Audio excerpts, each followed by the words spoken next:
Hello বন্ধুরা, কেমন আছো সবাই? প্রথমেই সবাইকে জানাই শুভ মহালয়া।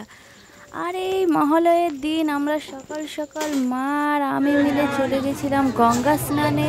এই দিনটাতে আমরা প্রতি বছরই চলে আসি গঙ্গা স্নানে। আর এটা কিন্তু আমরা পুরো বাড়ি থেকে হেঁটে হেঁটে আসি এবং হেঁটে হেঁটে যাই। আর সকাল সকাল এরম করে হাঁটতে হেঁটে গঙ্গা স্নান করে আবার হেঁটে হেঁটে ফিরতে তো খুবই ভালো লাগে।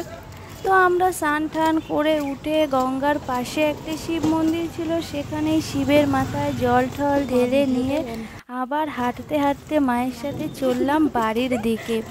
তো রাস্তাতে এই বছর প্রচুর ভিড় হয়েছিল, প্রচুর, কি বলবো, এগাতেই পাচ্ছিল না গাড়ি ঘোড়া। আমরা তো হেঁটে হেঁটে ভেতর দিয়ে চলে গেছি। তো বন্ধুরা, আমাদের মতন কে কে আছো যারা এরকমভাবে প্রতি বছরই ভোরে উঠে মহালয়ের সকালে গঙ্গা স্নানে যাও? ঝটপট কমেন্টে জানাও। আর তোমরাও তোমাদের অভিজ্ঞতাগুলো বলো যে কেমন লাগে ঠিক সকালবেলা স্নান করে ফিরতে। আমাকে তো খুবই ভালো লাগে। তোমাদের ওটাও শোনার আশায় রইলাম কিন্তু আমি। আর হ্যাঁ, আমার মায়ের সাথে কিন্তু আমার সব জায়গায় যেতেই খুব ভালো লাগে, কারণ মা আমার বন্ধু মতন। দেখতে পাচ্ছ আমরা ব্রিজের ওপর থেকে চলে আসছি এই পারে, মানে আমাদের বাড়ির দিকে। তোমরা হয়তো সকলেই নৈহাটির বড়মার কথা শুনে থাকবে। আমাদের বাড়ির বড়মার মন্দিরটা যেই পারে, আমাদের বাড়িটা ঠিক উল্টো পারে, তাই চলে এলাম। আর আমরা কিন্তু গঙ্গার ঘাটে গিয়েছিলাম বড়মার মন্দিরটা পার হয়েই। আর সেখানে গিয়ে দেখতে পারলাম মায়ের অসংখ্য ভক্তদের।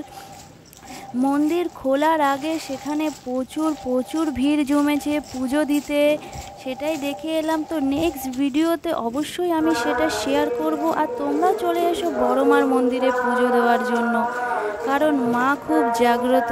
আর মায়ের কাছে যা যে মানসিক করে সেটা কিন্তু অবশ্যই পূরণ হয়, এটাই তো শুনে এসেছি। কারণ নিজেদেরও এরকম অনেক মানসিক পূরণ হয়েছে। তাই অবশ্যই তোমরা আসো, কারোর সমস্যা থাকলে অবশ্যই সমাধান হবে। হাঁটতে হাঁটতে চলে এসেছি বাড়ির কাছে, আর অলমোস্ট পৌঁছে গেছি বাড়িতেই। আর আমার ভিডিওটা এখানেই শেষ, দেখা হবে নেক্সট ভিডিওতে। বন্ধুরা, তোমরা কিন্তু অবশ্যই কমেন্টে জানিও যে গঙ্গা স্নান করে তোমাদেরও কেমন লাগে।